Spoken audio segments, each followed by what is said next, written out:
할렐루야! 취학부 친구들 반갑습니다. 오늘 우리에게 주신 하나님의 말씀을 통해 크신 은혜와 새 힘이 여러분들 삶에서 가득 넘쳐나길 축복합니다. 먼저 사도신경으로 우리의 신앙을 고백하심으로 8월 30일 취학부 영상 예배를 하나님께 드리겠습니다. 전능하사 천지를 만드신 하나님 아버지를 내가 믿사오며 그 외아들 우리 주 예수 그리스도를 믿사오니 이는 성령으로 잉태하사 동정녀 마리아에게 나시고 본디오 빌라도에게 고난을 받으사 십자가에 못 박혀 죽으시고 장사한 지 사흘 만에 죽은 자 가운데서 다시 살아나시며 하늘에 오르사 전능하신 하나님 우편에 앉아 계시다가 저리로서 산 자와 죽은 자를 심판하러 오시리라. 성령을 믿사오며 거룩한 공예와 성도가 서로 교통하는 것과 죄를 사하여 주시는 것과 몸이 다시 사는 것과 영원히 사는 것을 믿사옵나이다. 아멘.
주는 나의 하나님이시니 나를 가르쳐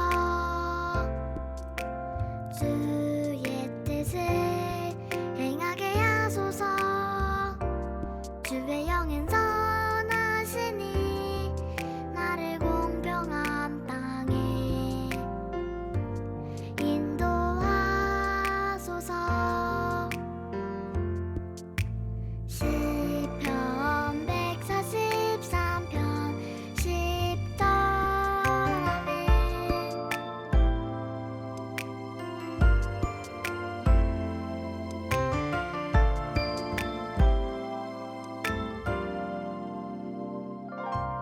주는 나의 하나님이시니 나를 가르쳐 주의 뜻을 행하게 하소서. 주의 영은 선하시니 나를 공평한 땅에 인도하소서. 시편 143편 10절 아멘.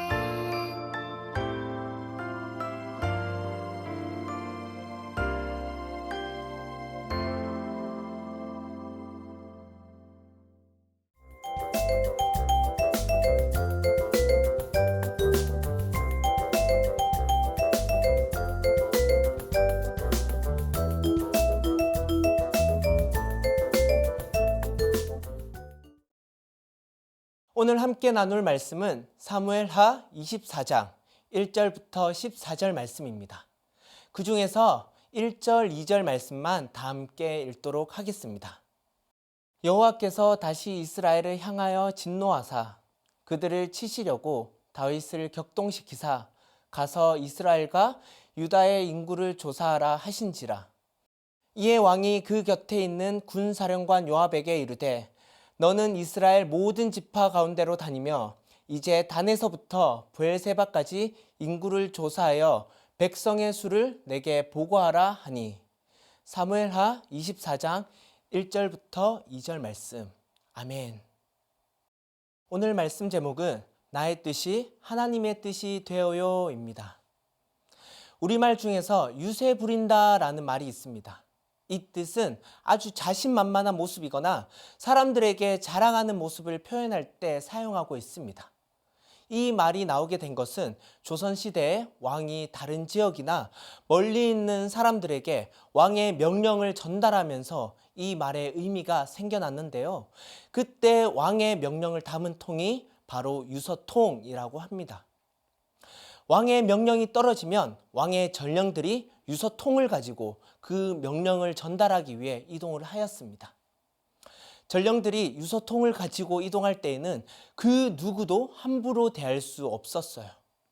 심지어 계급이 높은 양반이라 할지라도 유서통을 들고 있는 전령이 나타나면 절대 무시할 수 없었죠. 왜 그럴까요? 전령이 가지고 있는 이 왕의 명령이 사람들로부터 두려운 존재였고 대단한 능력을 가지고 있었기 때문입니다. 유서통을 가진 전령들은 아주 자신만만하게 지역을 이동하거나 계급이 높은 사람이라 할지라도 당당하게 말할 수 있었어요. 이것은 전령의 계급이 높아서가 아니라 왕의 명령을 그 사람들에게 전달해야 되기 때문이죠. 그래서 이러한 전령들의 모습을 보고 오늘날 유세 부린다라는 말이 생기게 되었습니다. 전령들을 함부로 대할 수 없는 이유는 단 하나였습니다. 바로 왕의 명령을 담긴 유서통을 들고 있었기 때문입니다.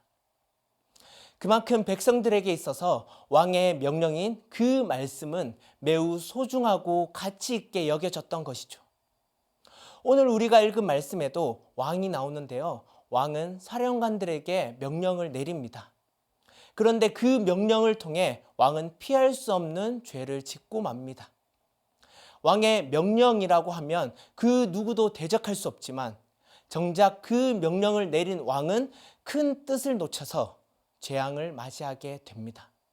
과연 무슨 뜻을 놓쳤기에 끔찍한 재앙에 이르렀을까요?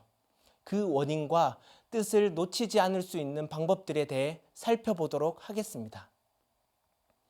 오늘 말씀에서 다윗 왕은 군 사령관인 요압에게 이르기를 너는 모든 지파를 다니며 인구 조사할 것을 말씀합니다. 여기서 단에서부터 브엘세바라고 하면 이스라엘의 전체를 의미합니다. 그만큼 다윗은 총 인구가 몇 명인지 확인할 것을 명령했습니다. 하지만 이 말을 들은 군 사령관인 요압은 다윗의 인구 조사를 반대합니다. 왜냐하면 다윗이 이스라엘의 왕이지만 이스라엘의 진짜 주인은 바로 하나님이시기 때문이죠. 하지만 다윗은 이스라엘의 백성들의 수를 너무나도 확인하고 싶었습니다. 그러한 다윗의 마음에는 자신이 이스라엘의 왕이기 때문에 당연히 자기가 다스리는 백성들의 숫자를 확인하고 싶었던 것입니다.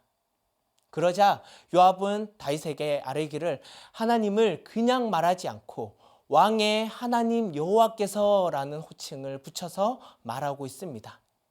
이 뜻은 다윗이 왕이라 할지라도 하나님은 다윗 왕보다 더 크신 하나님이십니다 라는 의미인 것이죠. 하지만 요압의 말을 듣지 않은 다윗은 결국 인구 조사를 명령하게 되었습니다. 어쩔 수 없이 요압과 사령관들은 인구조사를 하게 되었습니다. 그렇게 9개월 20일 동안 인구조사를 마친 요압은 다윗에게 보고합니다. 그때 다윗은 자신이 왜 이런 잘못을 했는지 깨닫고 하나님께 나아가 잘못을 고하게 되죠. 다윗은 하나님 앞에서 지금까지 하나님의 뜻을 깨닫지 못한 것에 대한 회개를 합니다. 다음 날 선지자 갓이 다윗에게 찾아와 여호와 하나님께서 다윗에게 하신 말씀을 전합니다. 그것은 3가지 재앙 중 하나를 선택하라는 무서운 말씀이었어요. 이 말씀을 들은 다윗은 하나님께 자기를 불쌍히 여겨달라고 구하며 지금까지 하나님의 뜻을 알지 못한 잘못을 뉘우치고 그 뜻을 분별하며 살기로 결심했습니다.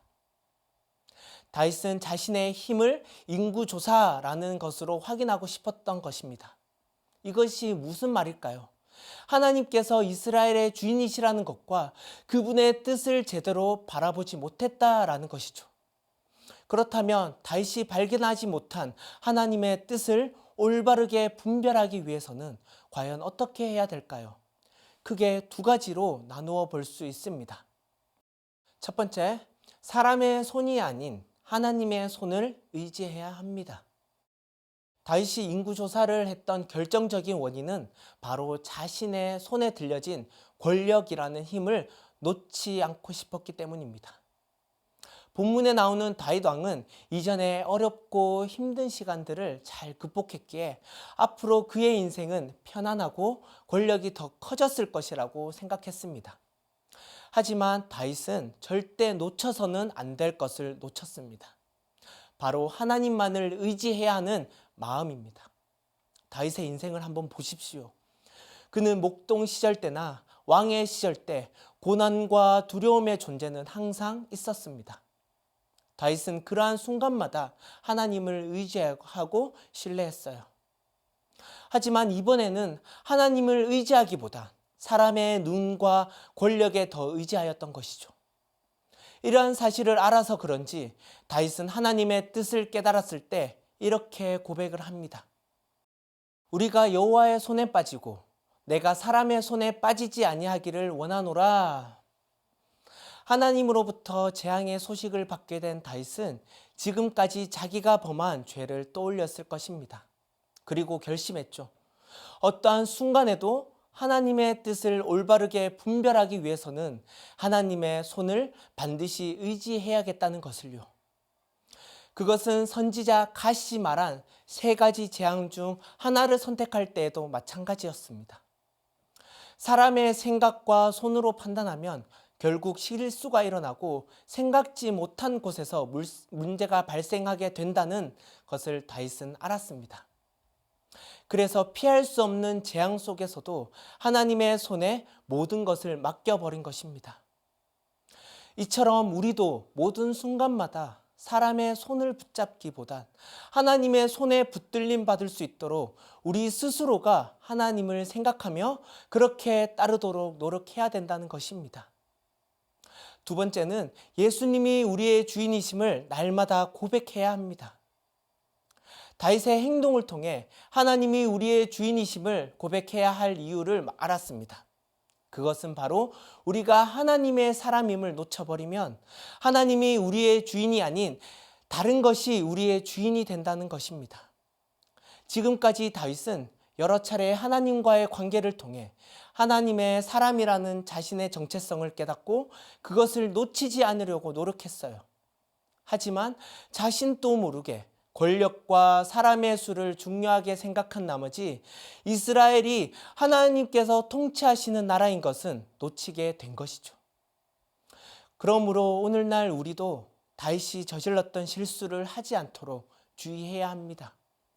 그러기 위해 날마다 우리의 주인은 예수님이라는 사실을 고백해야 합니다. 나 자신에게 선포하십시오. 오늘도 나의 모든 것의 주인은 바로 예수님입니다. 라는 이러한 고백이 우리에게 필요합니다. 그럴 때 하나님 아버지께서 영광을 받으십니다. 빌립보서 2장 11절 말씀을 보시면 모든 입으로 예수 그리스도를 주라 시인하여 하나님 아버지께 영광을 돌리게 하셨느니라. 여기서 시인하다라는 것은 고백합니다라는 뜻을 가지고 있습니다. 세상적인 방법으로는 하나님을 기쁘시게 할 수 없어요. 오직 예수 그리스도를 주인으로 믿는 믿음만이 하나님을 기쁘시게 할 수 있습니다. 이 사실을 기억하십시오. 다윗의 실수처럼 하나님께 실망시켜 드리는 자가 아닌 하나님의 뜻을 잘 분별하여 하나님께 영광을 올려드리며 하나님을 기쁘시게 하는 귀한 취학부 친구들이 되기를 바랍니다. 조선시대의 사람들은 왕의 말씀이 담긴 통만 보더라도 그 사람이 어떠한 사람이든 간에 함부로 대하지 못했던 것처럼 우리의 마음과 생각보다 하나님의 말씀과 그분의 뜻이라고 생각되어진다면 그것이 어떠하든지 간에 하나님의 뜻을 따르는 자들이 되길 바랍니다. 오늘 말씀을 통해 하나님의 뜻을 올바르게 분별하는 것이 하나님의 사람으로서 매우 중요한 사실임을 알았습니다. 비록 그 뜻이 눈에 보이지는 않지만 확실한 것은 영원히 변치 않으시는 하나님의 뜻을 구하고 노력하는 것이 가장 올바른 분별인 줄 믿습니다. 여러 가지 시행착오가 있었지만 다윗이 죽기 전 그의 아들 솔로몬에게 마지막 유언으로 이렇게 고백했어요. 여호와 하나님의 명령을 지키고 하나님께서 하신 모든 말씀을 기록된 대로 지키라.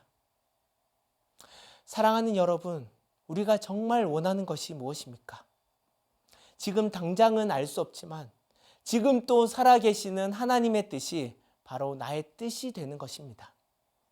우리도 다윗처럼 하나님의 뜻을 제대로 분별할 수 있도록, 사람들보다 하나님만을 더 의지하도록, 예수님만이 저의 주인이십니다 라는 고백이 습관적으로 나올 수 있도록 다짐하며 행동합시다. 그럴 때 우리 하나님께서 여러분들의 모든 생각과 뜻을 하나님의 뜻과 꿈으로 변화시켜 주실 것입니다. 우리 모두가 그렇게 되길 주님의 이름으로 축복합니다. 이 시간 다 같이 기도하겠습니다. 하나님 아버지, 은혜를 감사합니다.